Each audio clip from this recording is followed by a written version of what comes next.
जय हे श्री सद्गुरु सदाफल देव जी महाराज। हमारे सद्गुरु जी कहते हैं कि जो भी व्यक्ति स्वयं की सहायता करते हैं उन्हें ही परमात्मा की शक्ति प्राप्त होती है। अतः मनुष्य को चाहिए कि कठिन परिस्थितियों से विचलित न होना और बस उसे जीवन के हर मोड़ पर कुछ नया सीखने का तथा कुछ नए आध्यात्मिक अनुभव को प्राप्त का अवसर ढूंढना चाहिए।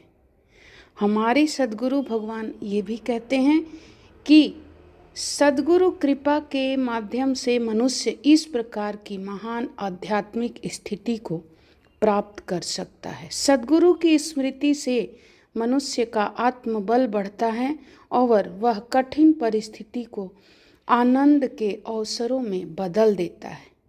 परमात्मा की प्राप्ति श्रद्धा भाव जागृत होने के बाद मनुष्य को कुछ भी विपरीत नहीं दिखाई पड़ता।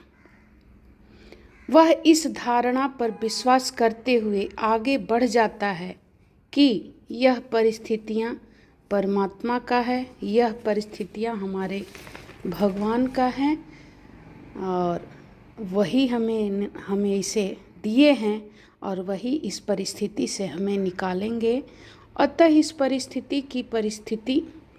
प्रकार की परिस्थिति में भी अवश्य ही मेरा हित निहित होगा।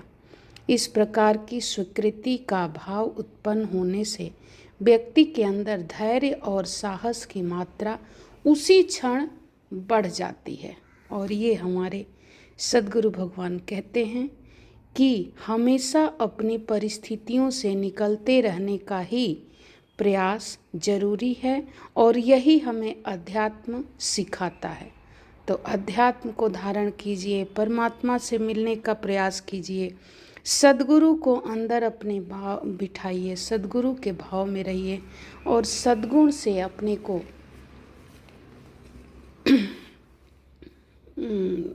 सद्गुरु से अपने को परिभाषित कीजिए और सद्गुरु ही इस परिस्थिति को देते हैं।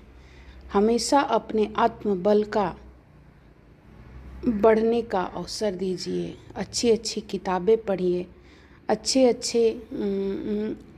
ये मंदिर आश्रम पे जाइए, अच्छे विचारों से अपने आप को परिपूर्ण कीजिए और स्वयं के ऊपर ही काम कीजिए कि स्वयं आपका इस पृथ्वी पे आने का क्या मकसद है और